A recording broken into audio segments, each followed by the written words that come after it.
SMT Divergence. What is it? How do you trade it? What are the correlated pairs? We're going to talk about internal, external SMT and why is it so important. I use SMT in all of my trades that got me over $1 million in funding, over 100K in profits. So no time to waste, let's dive right into it. Let's start with definitions. What is an SMT divergence? SMT divergence is a crack in correlation between two correlated assets. So if you look at these two pictures, you have picture one, picture two, and in picture one, you see that we make lower lows, lower highs, lower lows. And the other, the correlated pairs, ES and GU, for example, they make lower low, lower high, but then make a higher low. So here there's a crack in correlation because two correlated pairs should move the same. If NASDAQ goes lower, ES should go lower. If Euro-US dollar goes lower, GU should go lower, and vice versa. So once you see this happening, that means this divergence indicates that bulls are starting to take control in the drawing of the right. So if you need to choose between which one to trade, because this one is strong enough to not make a lower low but make a higher low, I would definitely trade the one that did not take out the lower low. And the right drawing shows greater relative strength by failing to go lower. This indicates smart money is present and could start a reversal. Important note, SMT is not an entry model of itself. You should use SMT as an extra confluence to an already existing model. So if you maybe like for value gaps, the IC 2022 model, order blocks, unicorns, whatever you prefer, SMT should be a confluence on top of that existing model. And let's talk about correlated pairs. We know that SMT is a cracked correlation, and the correlated pairs are Euro and GBP, AUD and NZD, NASDAQ, ES. You can put YM here as well. Personally, I use NQ and ES the most. You have Bitcoin and Ethereum, and these are all the positive correlated pairs. So that means they follow each other. Lower lows, lower highs, higher lows, higher highs. If you look at the dollar pairs and DXY, those are inverse correlated. That means they're doing the opposite. So if DXY goes lower, the USD pairs go higher. So they should follow each other. Correct correlation is when they stop following each other. And now the most important question, how to spot high probability SMTs. I'm going to give you three key points to consider. One is look for an SMT created in a higher time frame PD array. For value gap, order blocks, some form of liquidity. Because if you're going to use SMT, you're going to see SMTs everywhere. The highs, the lows, maybe even on every time frame. You can see multiple SMTs, but which one do you need to pick? Pick the ones that are made inside a key level, a higher time frame PD array. If you're not sure what a value gap is, how to spot a high probability order block, or where liquidity is, I've dedicated videos to all of them on this channel. The second pointer is the SMT should align with higher time frame order flow. So that means if you're bullish, look for a bullish SMT. So in this case, it's bullish SMT. Vice versa, if you're bearish, two correlated pairs should follow each other. But if you don't have that correlation, so one of them makes a lower high, one of them makes a higher high, that means they're correct correlation, and we are bearish at the higher time frame, and we are inside a key level bearish, then it's a very nice high probability SMT. And even more bonus points, created during a kill zone. London kill zone, Asia kill zone, New York kill zone. So if this, for example, is New York kill zone around 9 a.m. EST would be awesome. And what we just discussed is all external SMTs. SMTs created at the external sides of the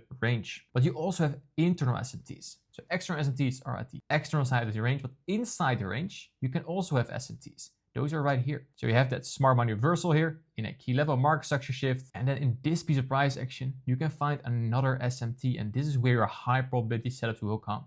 So if you know at the external side, there's an SMT at the higher time frame, then you know, okay, we're probably going to have a reversal, in this example, to the bullish side. If you want to confirm that for your entry model, wait for another SMT later inside the range. So here we make a lower low, here we make a higher low. So that means there is a bullish SMT inside the range.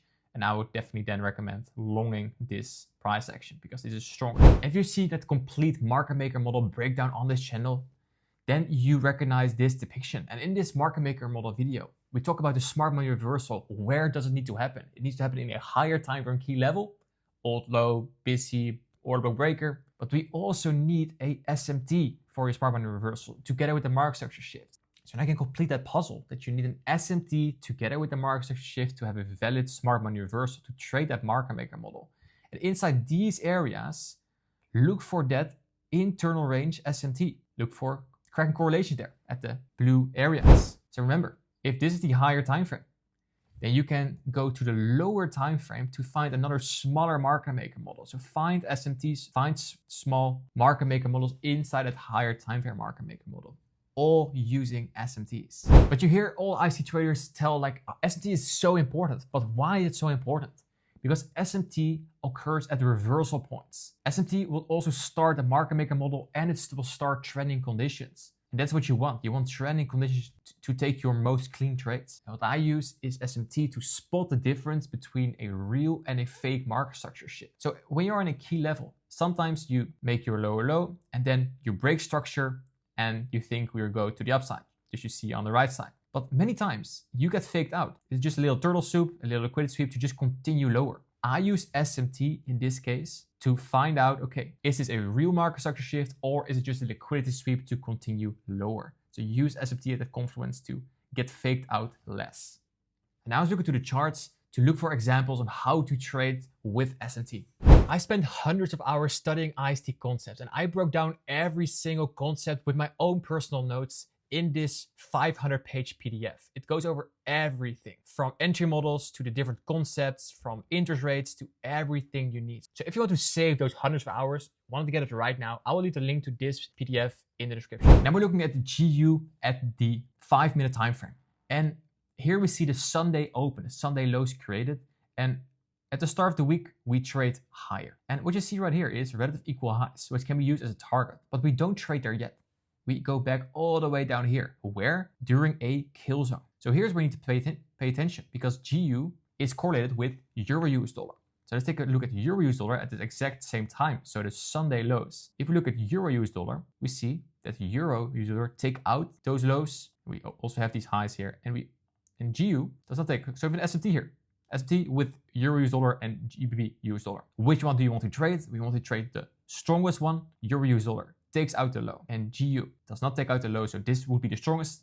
You can also confirm this by looking at Euro GBP, that's the correlated pairs. If we look at Euro GBP, we see that Euro GBP is going lower. That means the Euro is weaker against the pound. So that confirms as well our idea that the GU is stronger than Euro US dollar. So how do you trade this? You wait for the SMT, you wait for displacement. I wait for value gaps. So the first value gap right here is my point of interest. Let's see if we trade into it. And then we can use that as a potential entry. We tap into it and close higher. There will be an entry. So never perfect entries. Let's say you take it here. You want to target these highs for a 1 to 2 or 1 to 3. Let's low hanging fruit, 1 to 2. And let's see what price gives us. And there you go. Let's look later in this day. Because in this exact day, and it was actually, time of recording was yesterday, we have another SMT. So this is during London. Let's fast forward to New York session. So here we are at 9 a.m. during New York session. And because of London, we create a 1-hour bullish fair value gap. This one. And we have another SMT occurring inside a kill zone, inside a key level. It's a 1-hour fair value gap. And look at Euro US dollar. Euro US dollar takes this low. GU does not take this low. And here's where it gets tricky. Because if you want to get in here in GU, because GU is the strongest pair, where do you get in? In my opinion, there's no entry here. Yes, you could enter it here at this small fair value gap, but there's all these fair value gaps here.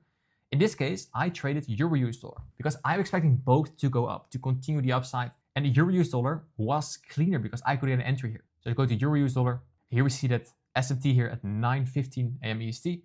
Then we trade higher. And here is where you need to pay attention. Premium discount. Swing high to swing low.